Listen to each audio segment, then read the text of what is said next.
Okay, let's work out a few from Alex homework 6. And we're going to be utilizing the elimination method to solve my system of linear equations. So whenever we're doing the elimination method, we're trying to prep our equations so that we can add them or subtract them from each other.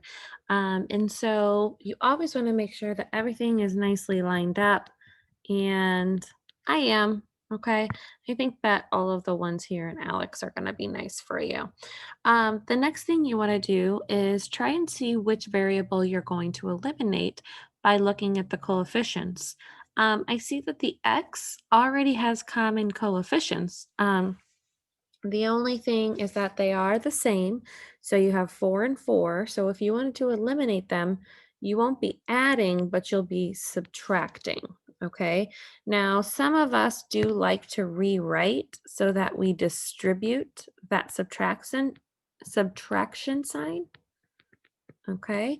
So that we don't have to try and remember it through each term. It'll be there. So negative 4x, negative 3y equals negative 16. So that's just a step that can help um, uh, with minimizing mistakes, I think.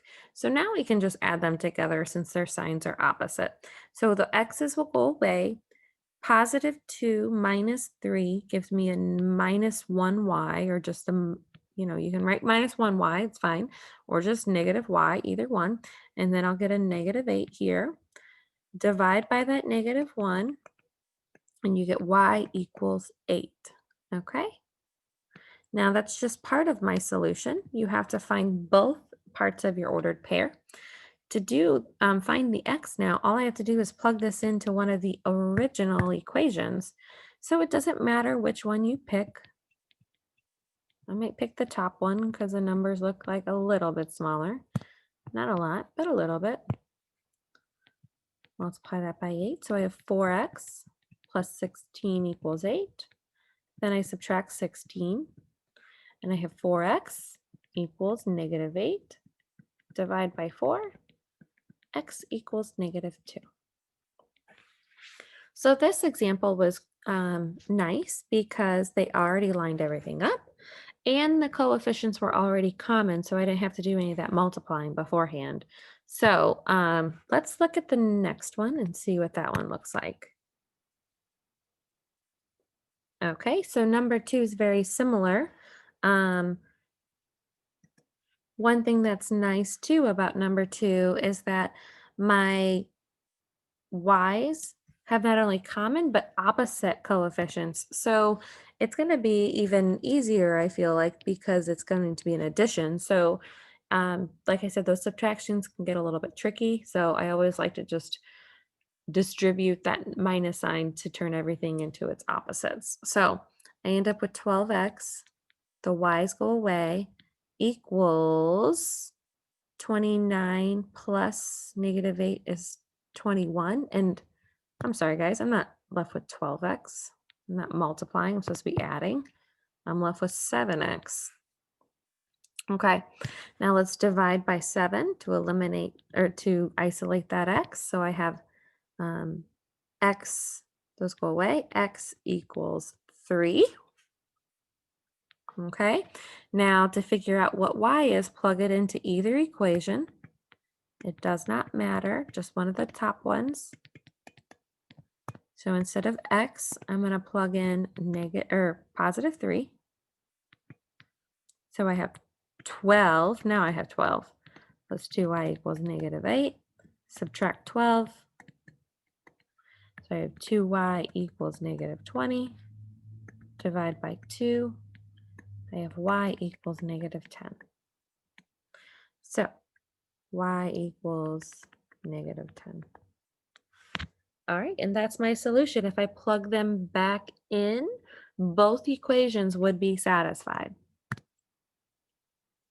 All right, number 3. Number 3 is very similar, and if you notice, my y's already have common coefficients, so you'll be able to easily combine those to eliminate the y's. I'm going to move on though. Okay, let's do one of these.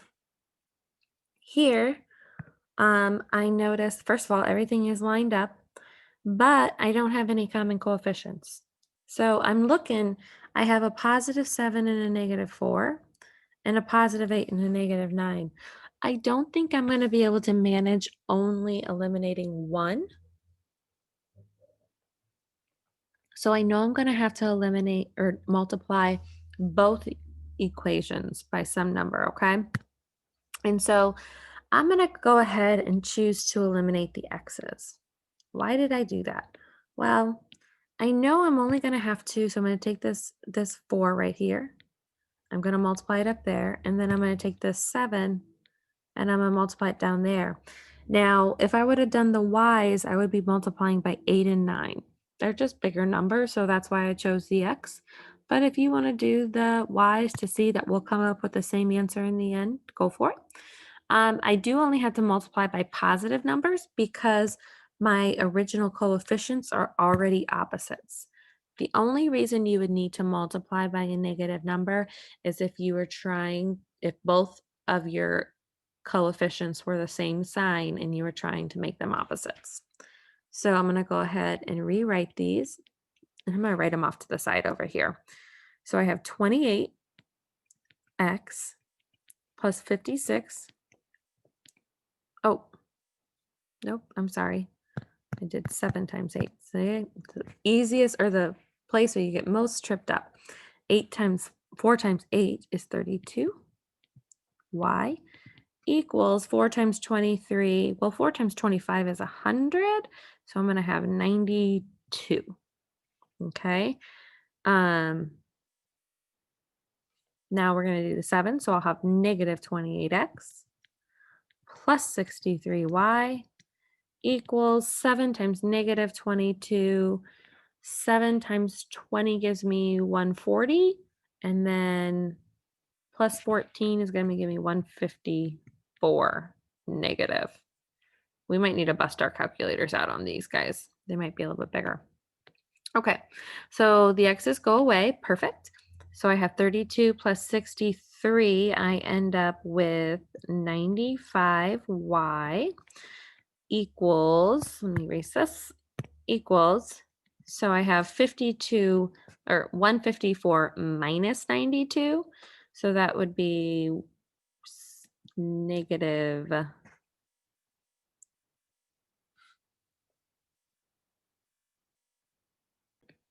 negative 62. Something's not right. What did I do? I'm going to go back to the distributing step because I say I always find most mistakes. Oh, and it was. This is a negative 63, guys. So I always look at that distributing. I always feel like that's where I find all my mistakes. So this ends up being a negative 31. Okay, that looks better. All right, now we have one equation with one variable. I'm going to divide, and I get y equals a positive 2. So how do we find the x? Plug it back into one of the original equations. I've got 7x plus 8 instead of y. I'm going to plug in 2 equals 23.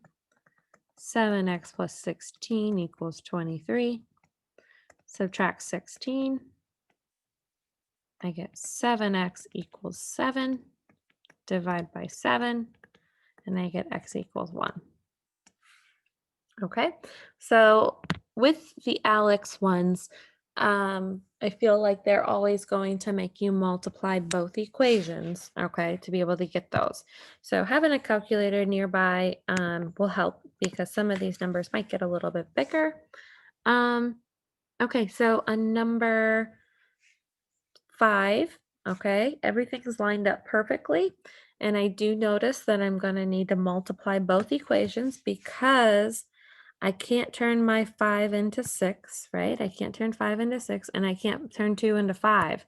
So I'm going to have to multiply both equations. You have options here.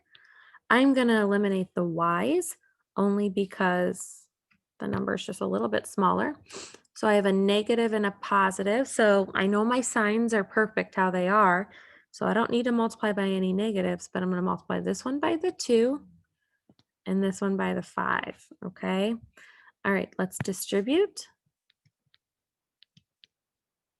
All right, I'm going to be really careful this time because I made a mistake last time.